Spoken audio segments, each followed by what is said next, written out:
Good morning and welcome to Bongino Report Early Edition. We have a lot of headlines to get to today, but I want to let you guys know today's a little bit special because on Friday, Michael and I traveled to Washington, D.C., and we did some interviews in the White House. So this is part of the Trump admin's push to work with new media. So we're not just going to work with traditional media. They're not just going to give access to people like Caitlin Collins at CNN or the folks at MSNBC or even Fox News. They're actually broadening their horizons and giving opportunities for people in alternative media like myself to actually have access to this admin. And so I have a special interview with VA Secretary Doug Collins. At the end of the show, I want to get to some headlines, I want to cover the news, but then we'll have this little bonus at the end where you guys can listen to my sit-down interview with Doug Collins, again, VA Secretary, and we had a really interesting discussion, not just on veterans and how things are going. We talked about DOJ, talked about DEI. We also talked about his new plan to potentially allow for psychedelics as a treatment therapy for veterans who have experienced the horrors of war, have PTSD. So that was a fascinating discussion, a really interesting shift in the way that we look at veterans' health. So with that, let's get to some of these headlines. Jeffrey Epstein's most famous victim is found dead by suicide, apparently. The media falsely claims that Trump deported a U.S. citizen 2-year-old child. A Wisconsin judge is arrested for helping an illegal immigrant escape ICE agents. The media gave itself awards for admitting that Biden's cognitive decline, something that, of course, it should have done years ago. Democrats held a sing-along protest against spending cuts, and President Trump reinstates Columbus Day. All this on Bongino Report, Early Edition.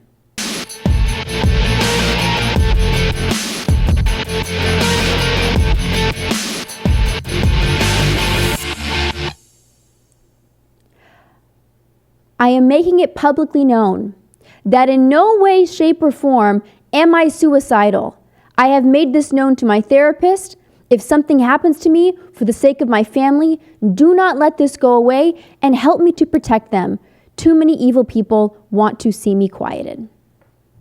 That was Jeffrey Epstein's most famous victim, Virginia Giuffre, in 2019. I think we have that tweet. We could pull it up if you wanted, Michael. Last Friday, Virginia died at the age of 41 in her Western Australia home. The cause, per her family, suicide.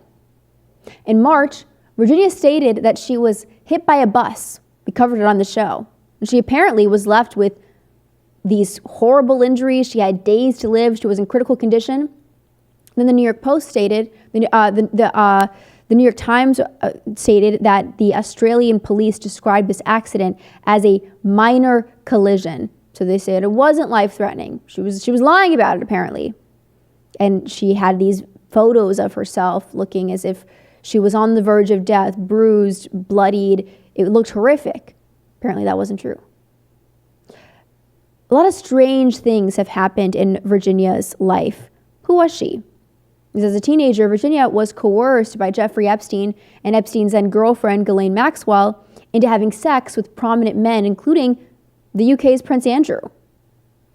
Prince Andrew has denied her claims that he had abused her while she was still a minor, but he settled with Virginia for $12 million. Here is Virginia describing the abuse that she endured at the hands of Epstein and Ghislaine.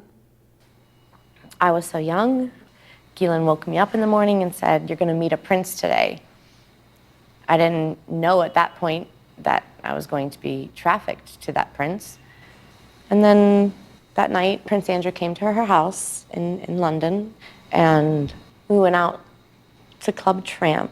Prince Andrew got me alcohol. It was in the VIP section. I'm pretty sure it was vodka. Prince Andrew was like, "Let's dance together." And I was like, okay. And we leave Club Tramp, and I hop in the car with Ghislaine and Jeffrey, and Ghislaine said, "He's coming back to the house, and I want you to do for him what you do for Epstein." I just couldn't believe it. I couldn't believe that even royalty were involved. Lady Victoria Hervey is a British socialite and a former model who briefly dated Prince Andrew in 1999. And after Virginia Giuffre's death on Friday, Lady Victoria Hervey posted this, "Karma," on our Instagram story with a photo of the bruised and battered Virginia, allegedly after her car accident last month. And also, she wrote, "What goes around comes around." It's kind of weird. Jeffrey Epstein wasn't just a perverted billionaire. This is really important, crucial to the story. He was reportedly an intelligence asset, running blackmail operations on some of the most powerful people in the West. For decades, Jeffrey Epstein flew politicians and royals and corporate elites, including former U.S. President Bill Clinton, to his private island in the Virgin Islands. It was on that island where guests were allegedly recorded in compromising acts to be used as leverage for political favors. Meanwhile, Jeffrey Epstein's New York penthouse wasn't just luxurious, it was truly disturbing. It was decorated with a painting of Bill Clinton in a purple dress, framed prosthetic eyeballs, life-size female doll hanging from a chandelier, a chessboard with pieces modeled after his female staff, a pair of prosthetic breasts mounted in the bathroom. Really weird. And now, with demands for real disclosure reaching a fever pitch here in the United States, Virginia Giuffre, the most high-profile Epstein survivor, victim, and the woman who accused Prince Andrew of abusing her as a minor, has turned up dead by suicide. The timing could not be more odd. And it sends a chilling message. Are those closest to the truth being erased? The Epstein operation compromised America at the highest levels. Full, brutal transparency is the only option if we have any chance of returning to normalcy and public trust. If we allow the victims to die and the files to stay buried, then we are complicit in the rot that now threatens the very core of our so-called democratic republic. We need disclosure. All right, I want to take a quick break. When we come back, we're going to talk about some media narratives, media lies, and just to note that as we talk about the media, we're going to talk about it a lot today because there's a lot of narratives to debunk. The media completely failed us on the Jeffrey Epstein story.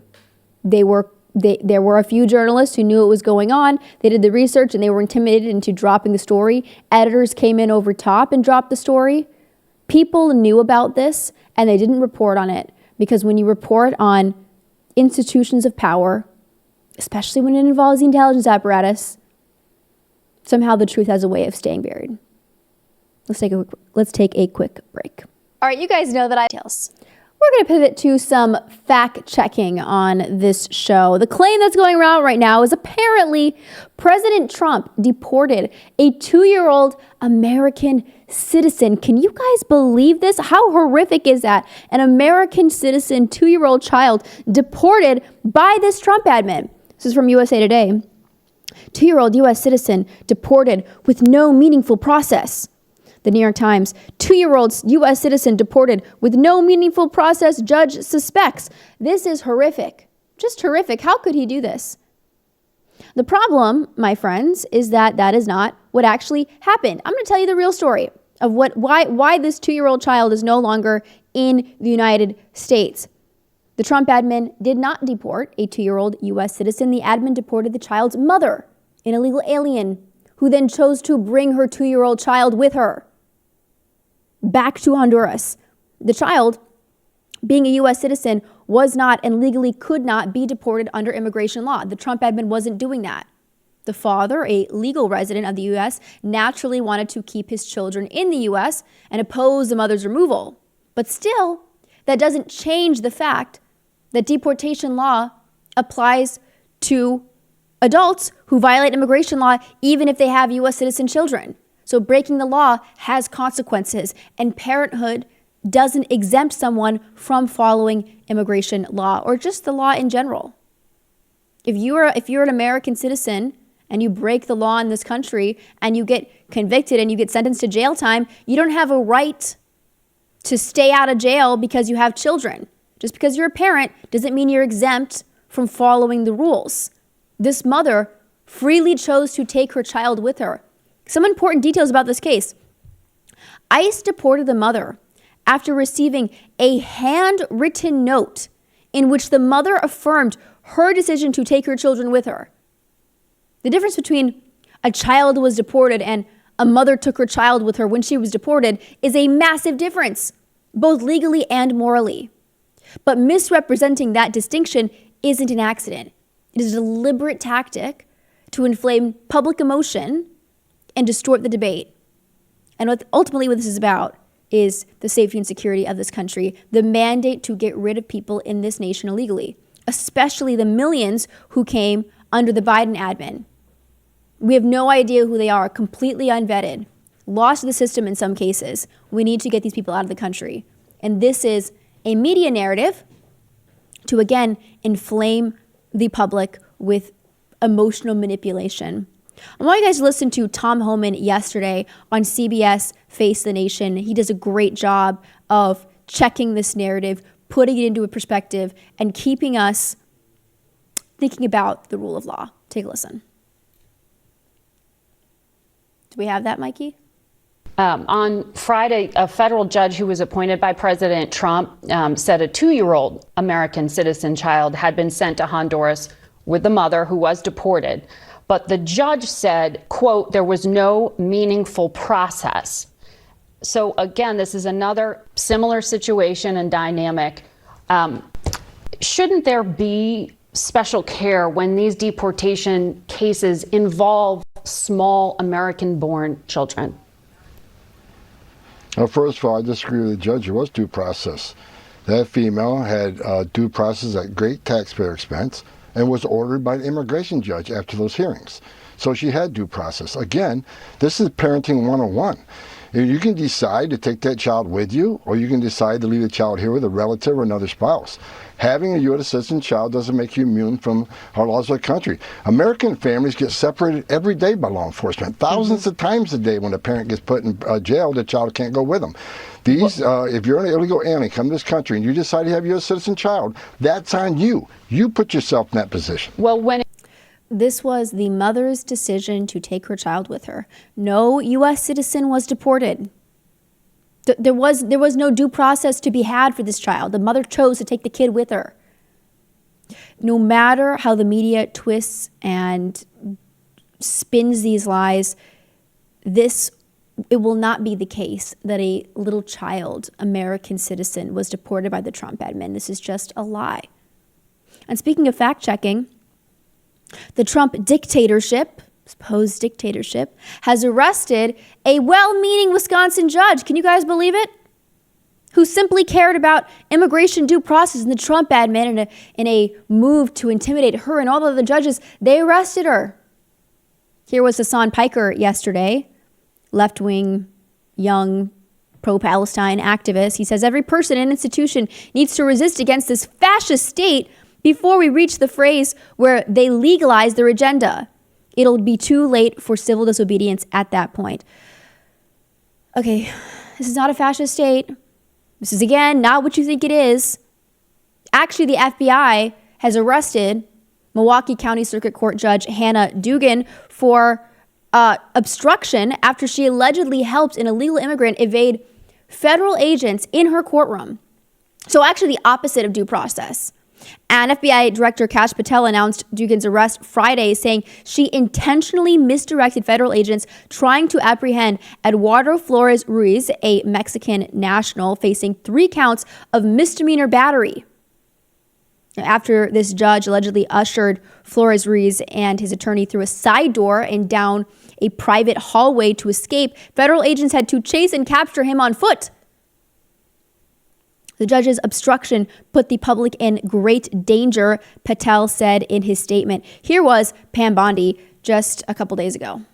So rare for victims to want to cooperate. They wanted to cooperate. They were sitting in the courtroom with the state prosecutor. The judge learns that ICE was outside to get the guy because he had been deported in 2013, came back in our country, commits these crimes, charged with committing these crimes, victims in court.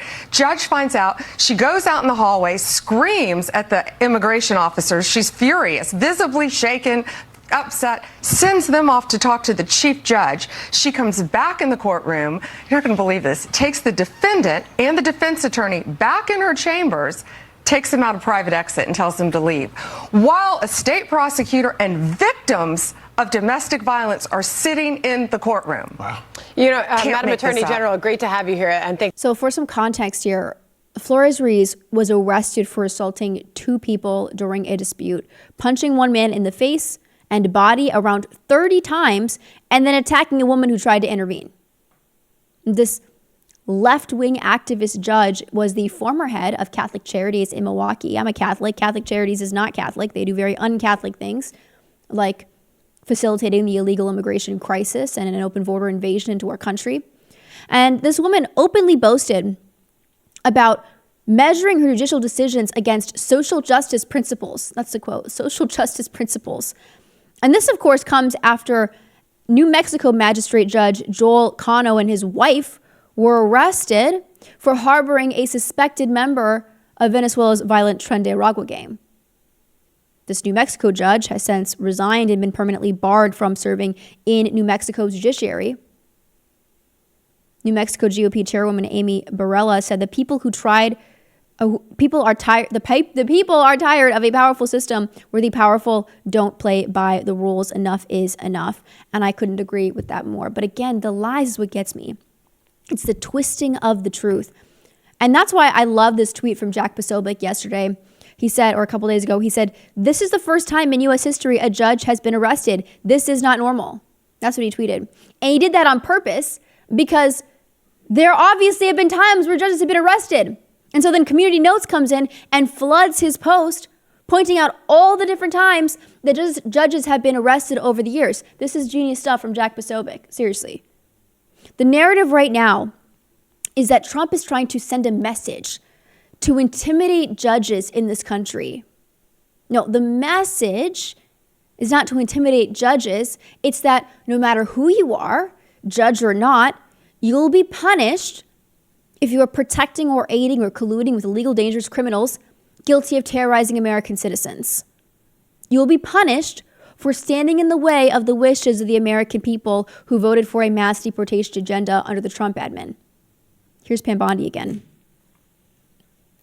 I think some of these judges think they are beyond and above the law, and they are not. And we're sending a very strong message today. If you are harboring a fugitive, we don't care who you are. If you are helping hide one, if you are giving a TDA member guns, anyone who is illegally in this country, we will come after you and we will prosecute you. We will find you. She'll find you. That's the message. That's a strong message. That's not to intimidate judges.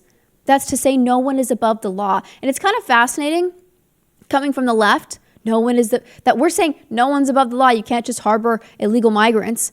And the same people who are flipping out over two judges getting arrested are the ones who insisted leading up to this election that no one's above the law and therefore we should just go after Trump with all the lawfare possible. The same people. And they don't see the irony at all. And on the note of immigration, you can't even make this stuff up. Remember how last week DHS Secretary Kristi Noem's purse was stolen while she was dining at a restaurant in D.C.?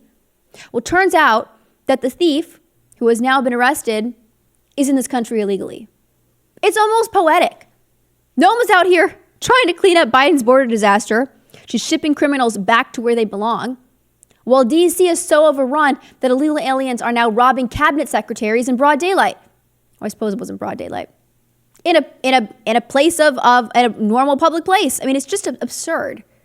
And the media is insisting there is no illegal immigration crisis, that Trump is just targeting 2-year-olds and American citizens and people who contribute to this country. That's the narrative right now. He's just going after like your grandmother next door who doesn't have her papers or whatever. And then you see stories like this and it becomes crystal clear that Mass illegal immigration isn't some abstract policy debate. It's real, it's dangerous, and it's hitting even the highest levels of government. It's a great justification for everything the admin is doing. This is not stupid. This is not cruel. This is what needs to be done if we're going to have a real country. If you don't have any borders, you don't have a country. Our nation is not an idea. It's a physical place with real people with a shared cultural identity, and you can't just separate that and ignore those things. F around and find out. I love that. Who did that, Mikey? That's pretty good. We'll bring back some Dan Bongino into the show a little bit. Seriously, F around and find out. And that's what happened to this illegal immigrant who decided he was going to steal the DHS secretary's purse. I mean, could not have picked a worse person to rob. I mean, you just wonder, like, how did this guy pick a worse person? It's as if, like, I think it probably would have been worse if he had robbed the president of the United States himself. Maybe Tom Homan.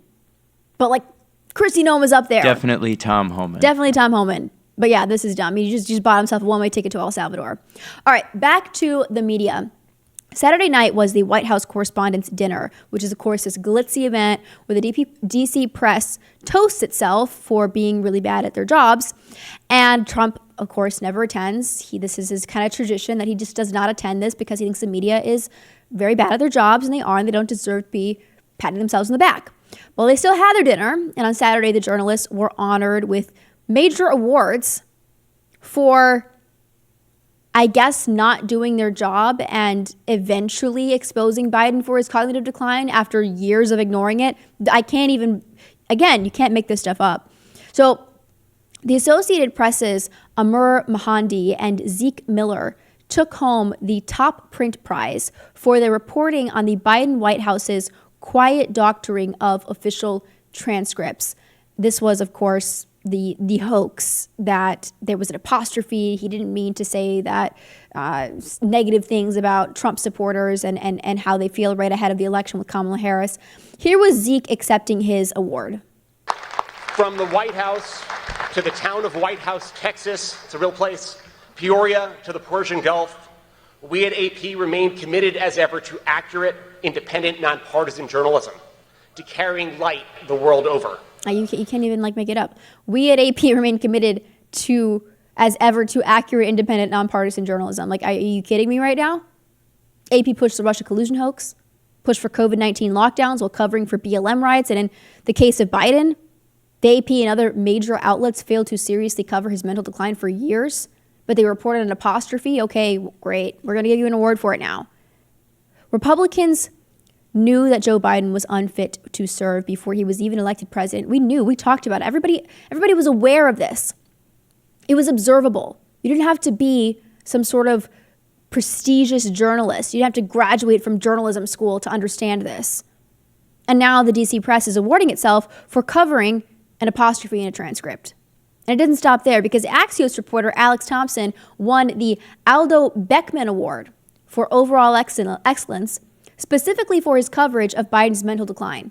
Take a listen to Kristen Welker announcing Alex's award. And I want you to pay attention to how she frames this story. It's really important. Take a listen. The judges said Thompson's aggressive reporting on President Biden, especially leading up to and after the Trump-Biden debate, revealed the president's cognitive decline was impacting his ability to do his job, information the White House tried to conceal. Ladies and gentlemen, the White House Correspondents Association is pleased to give the Aldo Beckman Award to Alex Thompson. Did you guys catch it? Who caught it? What did they say in there that was so absolutely ridiculously absurd? Information the White House tried to conceal. The White House tried to conceal. See how the blame is completely deflected from the media? They're awarding themselves after participating in the cover-up for years and then blaming the admin. Here is Thompson's acceptance speech. And he does actually call out the media, unlike Kristen and himself. He takes a little bit of responsibility. But I want you to listen to how he takes this responsibility. Again, it echoes what Kristen was saying.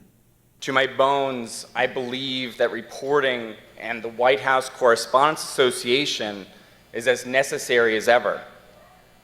President Biden's decline and its cover-up by the people around him is a reminder that every White House regardless of party, is capable of deception. But being truth tellers also means telling the truth about ourselves. We, myself included, missed a lot of this story, and some people trust us less because of it.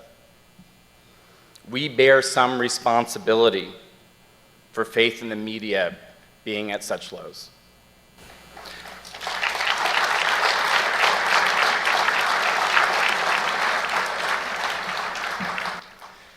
I say this because acknowledging errors builds trust, and being defensive about them further erodes it. We should have done better.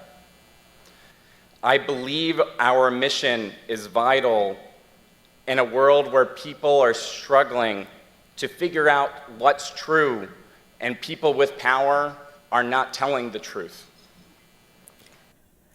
Leftists like Thompson only covered Biden's cognitive decline when there was a top-down push to replace Biden with Kamala.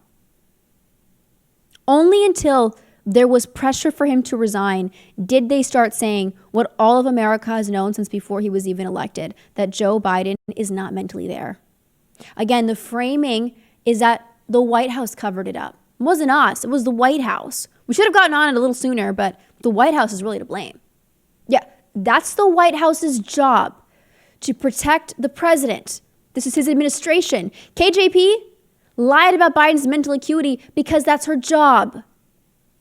She did PR for Joe Biden, so she's going to do the PR for Joe Biden.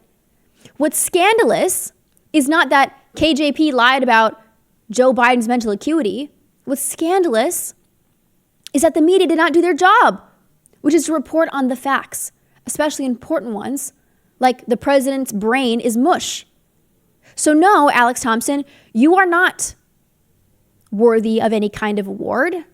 You simply ran PR for the ad. When Obama and Axelrod gave the signal that we were ready to drop Joe Biden, then you guys came out with your mental acuity stories. It's absurd that you're patting yourselves on the back. And they think that they are the arbiters of truth. That's what he was saying, in that we need the media, we need the press corps, we need this institution because people need to know what's right and wrong and what's real and what's fake in this day and age. No, we don't need that from you. We don't need it. We don't want it. You're not in charge of the information sphere anymore. You have lied so thoroughly and clowned yourselves beyond parody that we have no use for you anymore. You have no right to continue gatekeeping and influence in this country. Your power and credibility is gone, and you have only yourselves to blame. And there was not enough blame going around in that room. They should be ashamed of themselves, and instead, they were rewarding themselves. And speaking of Democrats making fools out of themselves, yesterday, House Minority Leader Hakeem Jeffries and Senator Cory Booker hosted a Capitol Steps protest against Republicans' upcoming push to pass a budget reconciliation bill that is set to cut $1.5 trillion in federal spending. So it was, I guess, a pro-wasting America tax dollars protest, I guess, and it lasted like 10 hours. Here was Cory Booker yesterday. We got some power here. Now, we said we were anchoring ourselves in the moral traditions when we came out here over 10 hours ago. Hakeem and I said this is a bigger moment than politics. This is a moral moment in America, and we were going to sit here for a long time. I didn't know we'd be sitting for 10 hours, but it's 10 hours and we're still going, and we got some great people here.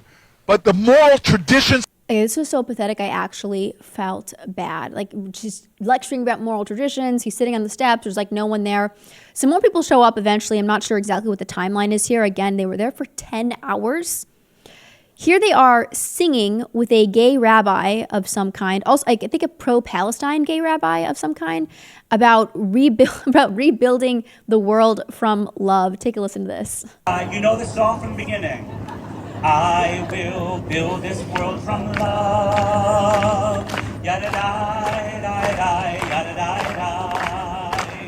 And you must build this world from love. Yada la la la yada la la. And if we build this world from love, yada da da da yada da da.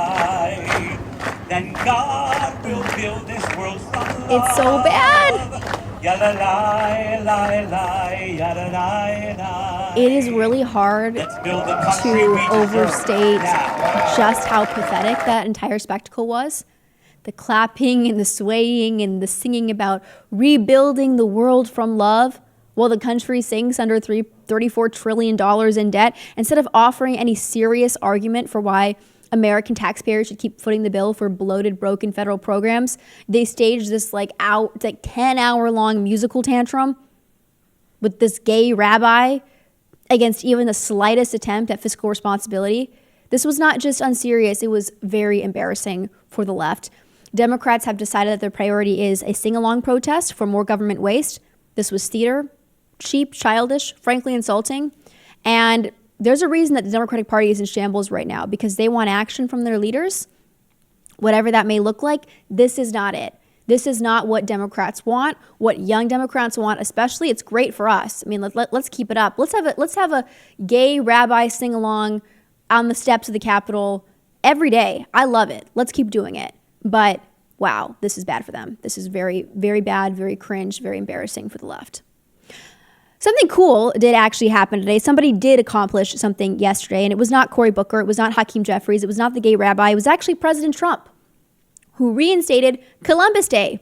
The president wrote on Truth Social, "I'm bringing Columbus Day back from the ashes. The Democrats did everything possible to destroy Christopher Columbus, his reputation, and all of the Italians that love him so much.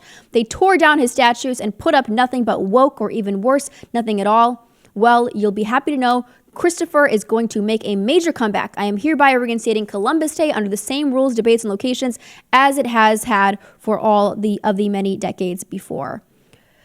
This is awesome. Bringing back Columbus Day isn't just a win, it's a battle flag planted in the middle of the culture war. And for years, he's right, the left has tried to smear our country, tear down our heroes, and leave us with nothing but shame and broken statues. The president just reminded us yesterday that America is not built on self-hatred. It's built on boldness and exploration and bravery and faith. Columbus didn't ask for safe spaces. He crossed the ocean with nothing but grit and guts. This is a huge middle finger to the woke vandals who think they can erase an entire cultural identity. A lot of the Columbus hatred actually comes from a book that we've covered on the show before. It's called Howard Zinn's A People's History of the United States of America. And this book has its tentacles in high school and colleges. It's just poison. I had the book in high school. Michael was there with me. And he didn't stand up for me at all. I was like, this is a trash book. We should not be reading this. We should have a real history textbook. And Michael just sat back there and... To be fair, I didn't talk just because I didn't actually read the book. He didn't do the homework, but he should have been reading it to stand up for me as I was battling our teacher on this stupid book. But he did not. He was just... Michael's strategy, he actually liked it. He would just sit back there and watch me argue with people. And then he didn't have to do work that day because I would distract teachers in all of our classes. It was kind of annoying, though, that he didn't stick up for me. But anyways, Howard Zinn is not a historian. He is a self-described Marxist activist. He has no interest in telling the full story of America. He was actually determined to rewrite the history of America. He openly admitted, this is a quote, "I came to history with a very modest objective. I wanted to change the world." Now, his People's History of the United States popularized this Marxist lens of American history where it taught generations of students to view everything through the narrow prism of race and class. Nowhere is this distortion more obvious than how he portrays Christopher Columbus. Howard Zinn created this cartoonish narrative of peaceful, innocent Native Americans abused by these bloodthirsty European devils. Here's a TikToker actually reading from the Howard Zinn book and, of course, ultimately being indoctrinated by this Marxist narrative that he is presenting. And this is just to show you his tentacles are everywhere. Take a listen. Christopher Columbus in his journal said about the Indians, "They are so naive and so free with their possessions that no one who has not witnessed them would believe it. When you ask for something they have, they never say no. To the contrary, they offer to share with anyone."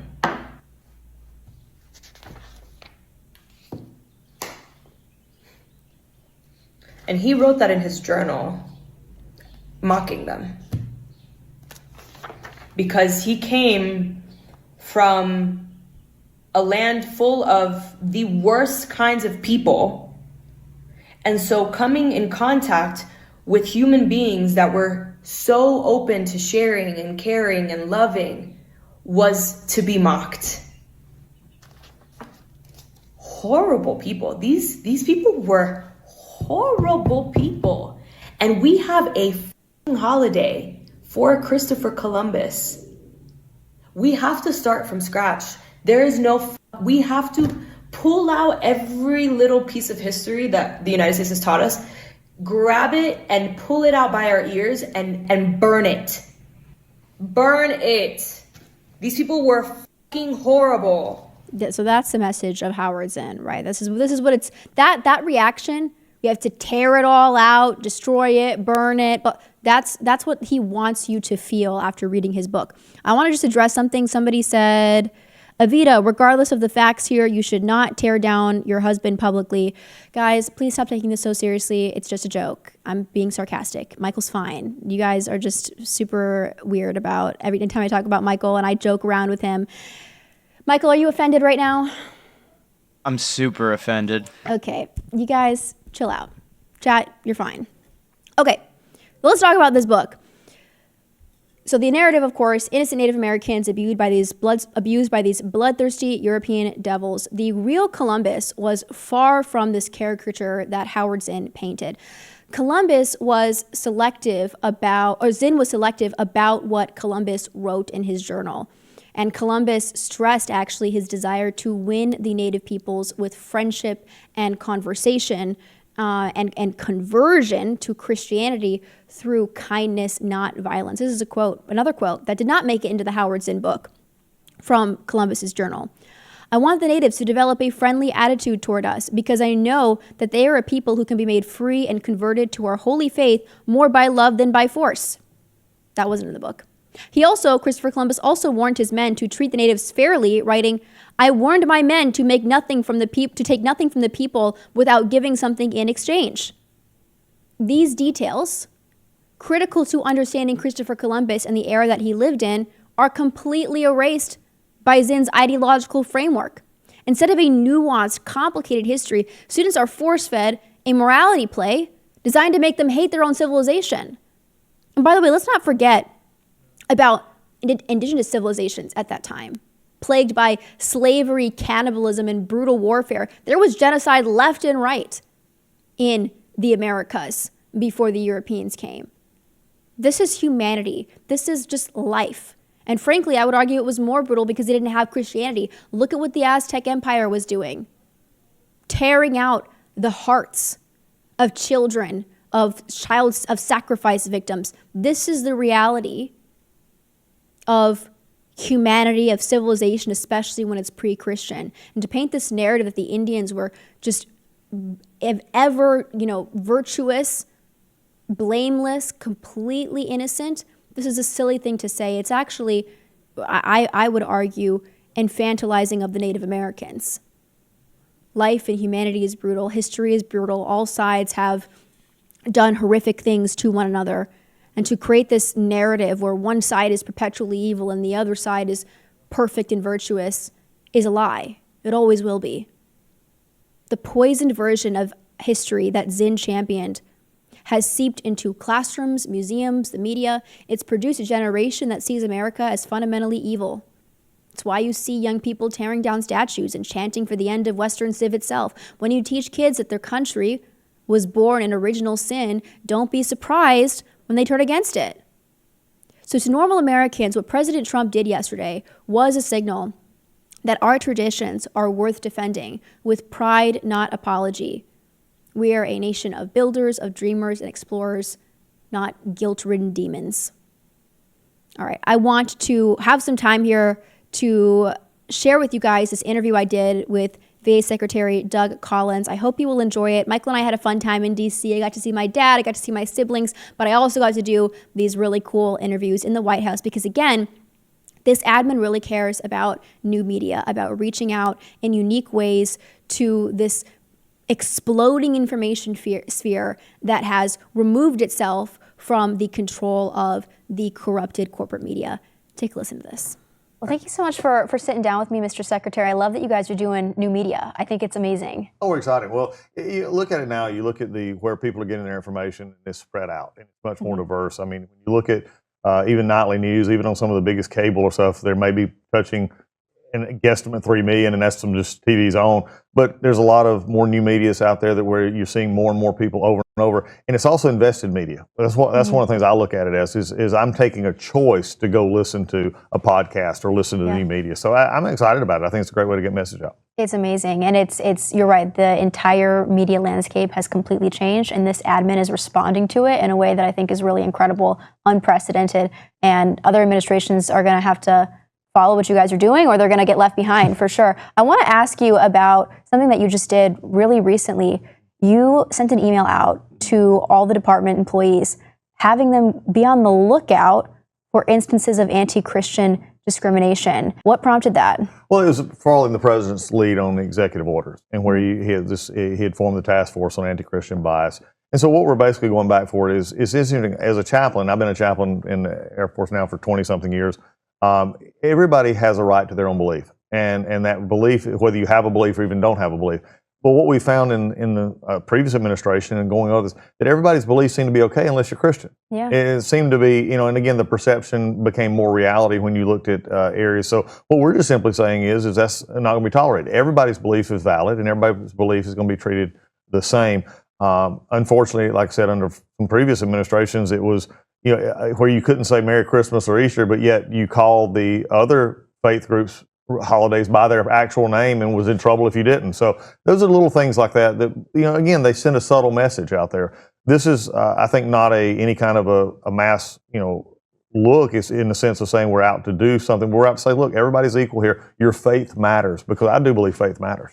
Yeah, I mean, especially as you're somebody who's served in the military, and you come back home and you have this, I guess, perception that your Christian faith is somehow something to be ashamed of or bad. I mean, it's a terrible message to send to people. And so you guys are saying, not necessarily that we're saying this is an epidemic in the military, the VA, but if this is happening, come to us and let's look at it. That's exactly, and I think that's the thing that you have to see it from a perspective of that everybody is treated equally in this. And then what we've seen is that if you're not being treated that way, again, it's amazing to me that many people who come forward and say, well, in fact, and I'll just say this, we're not saying everything has to be Christian. In fact, very opposite. Just live your faith or lack of faith. Just know that you're not going to be singled out because of that faith. Yeah. And it's it's just incredible that would even be something that has to be said when our country was founded as a Christian nation. They said, the founding fathers, this was meant for a moral and religious people. The framework of our Constitution was drawing from Christian beliefs for centuries. So that it even has to be said now is sort of a terrible thing to think about. But I'm glad that you are saying it, because clearly there are problems happening across the government with anti-Christian discrimination. I want to ask you about DEI. You canceled a lot of DEI-related contracts. How was DEI impacting the VA before this admin? Well, I think it was what you saw across, not only just at the VA, you saw it across the previous administration in particular, that we were going out of our way and not using the merits of someone, not using, how their background, what their experience was. We were going out of our way to hit quotas and to hit, if you matched a certain profile, that was, sort of the better emphasis. I believe in that everybody is equal. I believe that everybody, from backgrounds, and I should be promoted if they're doing good work. They should be encouraged to be a part of it, that all holding that same standard. And look, there's some areas that our country still upholds that protects minorities who have been historically left out. But the issue of just randomly going in and saying we're going to promote the other values of diversity, equity, inclusion at the expense of meritocracy and actually being able to do a job is something that I think is just, we're bringing it back to the forefront. Do a good job, do your hard work. You're going to be related. It doesn't matter what background you come from, what skin color is, or what your beliefs are. We're going to be a place where you can work and thrive in that. Well, in the military, of course, is a great example of that, of a place where anybody can go in and you can rise in the ranks if you're good at your job. And it doesn't matter what your skin color is, doesn't matter what your gender or your sexuality is, and it's kind of incredible to see DEI infest itself at the VA and at the Pentagon, places that I think should really be very merit focused. It's kind of unprecedented. Yeah, it is, and also just not in the DOD and VA, but you were seeing it in justice. You were seeing it at HHS. You were seeing it in government as a whole. And I think that's what the president, and as he ran on, President Trump in his first 100 days has done. This is the craziest thing. I remember back in Congress, I was in Congress in 2017, and I remember a reporter coming up to me at the time, and this was after the president had been going for about 25, 30 days. He was real early in the presidency. And the press person asked me, the reporter asked me, said, "Can you believe he's actually doing this?" I said, "Did you watch the campaign?" Yeah. He said, this is the thing that legacy media and legacy bureaucracy doesn't get. He actually does what he says. You can disagree with him, and you can think it's wrong, and you can fight him in resistance and everything, but he's going to do what he says. And so when he says, let's get back to a merit-based system, let's get back to actually a government that works for the people and is a service organization, especially ours in the VA, then that's what we're going to be about. You mentioned the media, the narratives that are going around, and at least the corporate media, they're losing a lot of their power, but they still have some power. And I watched this exchange of yours with Caitlin Collins on CNN. You probably know which one I'm talking about. Oh, yeah. And you were talking about U.S. Navy veteran Zachary Young. This is a young guy. He won this multi-million-dollar defamation lawsuit against CNN because they implied that he was illegally profiting from helping people flee Afghanistan with that on a black market, right, with the horrible Afghanistan withdrawal. Can you tell me a little bit about this veteran and why you felt so compelled to stick up for him on CNN as they were coming after the admin, the Signalgate scandal, everything else? Well, again, it goes back to the point that we had actually told, I had told Caitlin that, look, I'll be happy to answer one question. It was not in my realm. I wasn't a part of it, so it's not something. I'm not there for news of the day. I'm the VA secretary, and, but I agreed to answer a question. But I said, let's move on. Oh, and I was promised, oh, yeah, we'll move on. Well, by the third question, she wasn't moving on. So I said, look, you're going to use this interview. I'll just turn it to show the hypocrisy that I believe it was happening at CNN, in which, why, and I take all veterans as part of my role, not just the ones enrolled in the VA. And I said, why are they being, basically, so hard on or discriminatory against veterans in like his case, Zach Young's case? Mm-hmm. And I think what I wanted to point out is don't be, portraying one thing while your actually values or something else. Because, by the way, an employee of CNN who actually said, we're going to nail him, which was in the transcripts and everything else, is still probably employed, and for all indications, still employed at CNN. So, look, we just wanted to point out that legacy media can't just say what they want to anymore. And I've been on a discussion for my almost 3 months now at the VA, is saying, you're not going to scare my veterans, and you're not going to scare my employees. Mm-hmm. I'm going to talk about, we'll have I'm okay with honest disagreements on how to do things. What I'm not okay with is rumor, innuendo, and, the things that are fueling a clickbait economy now that the legacy media and bureaucracy sometimes want to hold on to as if they're going to change something. And we're just not going to play that game anymore. Well, one of the narratives is that, the Afghanistan withdrawal wasn't so bad in the last admin. I mean, and it was horrific what happened. And you had guys like Zachary Young go in and try to save the day because the entire operation was such a botched, disgusting failure. And I want to ask you about what's happened in the wake of that, because there are so many veterans. They served in Iraq. They served in Afghanistan. There's a lot of disillusionment about why were we there? What did I fight for? What did my friends die for? Do you have a plan to address the disillusionment of these endless wars that for a lot of people who are in the military felt like was meaningless?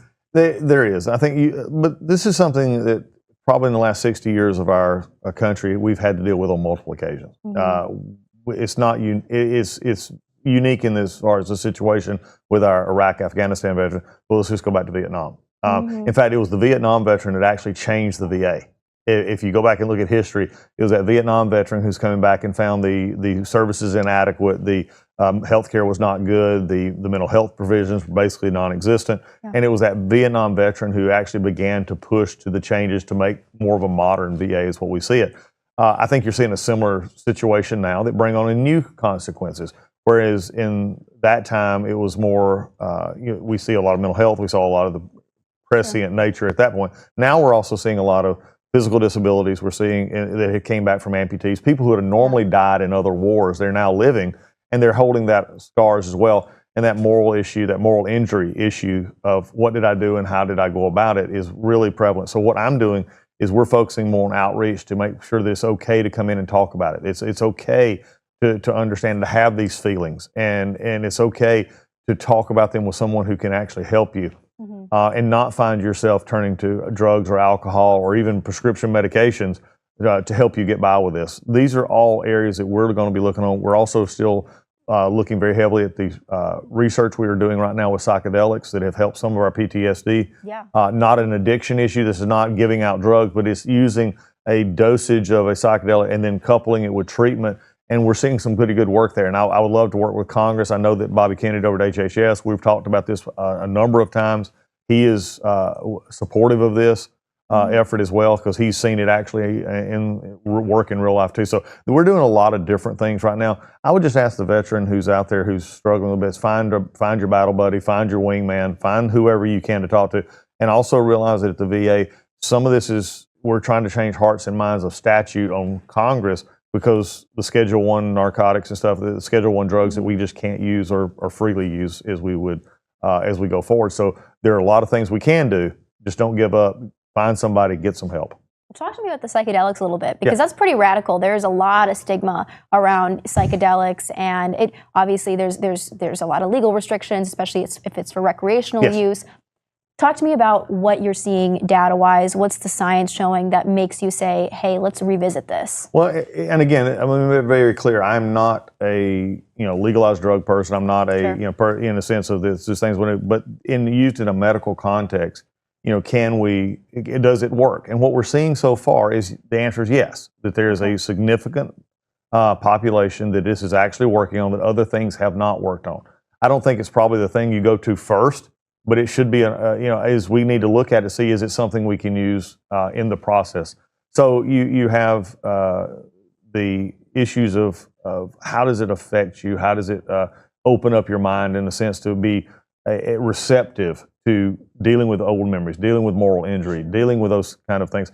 So for me, it's if it's out there and it helps, then why are we not at least looking into it? Setting aside the stigma of the past, as you said, and the others, because we're not looking at it from a perspective of, you can buy mushrooms over the counter. That's not what we're talking about here. We're talking about under doctors and psychiatrists' supervision, how do we make sure that you're doing something that helps, coupled with counseling that works long term. Mm-hmm. And so for me, I'm open to that and letting it go, even from my conservative background, says, look, this is something that we need to be a part of, because some of my veterans are not getting the help that they need through the current cycle. Yeah. I mean, to me, this is thinking outside the box, which is what you have to do. I mean, when we're thinking of when we're looking at massive suicide, depression rates of people who have served this country, why not just do whatever we can? We'll try everything before they kill themselves. Is kind of what I think. And I want to ask you about the suicide rates, because obviously it's not good. It's pretty bleak. And we've thrown a lot of money at it. Mm-hmm. And psychedelics is one thing that you're thinking about. Is there anything else that you're thinking about to address this that's new from what we've been doing in the past? I think the biggest thing for us is, like I said, we're spending $588 million on just prevention in half of the last number of years. But since 2008, if you go back that far, the number has stayed. I use the number 17. Others use 21. I mean, it's all about the same. Sure. But one of the things we're finding is the historical average that 50% of the veterans don't actually have any VA contact when they do have death by suicide. This is a real issue for me, is because it means that they're not getting help. Mm-hmm. So one of the things I'm doing is doing a podcast like this. I'm doing things that may not hit the what legacy media or even local media does. If you're out there and you're listening to this, there is things that we want to do to bring you in. And if it doesn't have to be the VA, I'm also one of those that the VA will be fine. We're working. We're going to do our stuff. But if you want to, even if your service through the VA, if you are more comfortable and you meet the criteria for a community-based health care, we want you in that. At the bottom line, one veteran is death by suicide is one too many, and we need to move everything we can from a governmental perspective to realize it's not our job to do everything, but it is our job to do something, and we've got to get better at it. Are you working with Secretary Hegseth at all on addressing all the people who were let go from the military because of the COVID vaccine mandate? I'm sorry. We're working at it a little bit. I mean, I think those are some of them, and Pete's actually bringing a lot of those back, which I think is a great thing. I've been in the military for 23 years. I had to deal with those issues, and there's so much to bring back, and how do you rebuild something that was basically broken now for 4 years almost. Mm-hmm. I'm glad to see the Secretary he's handling that. But others are, have been entitled to their benefits, and we're working through those as well. So I think as you go long term here, there's a lot that DOD and VA, in many ways, we're like opposite twins in the sense.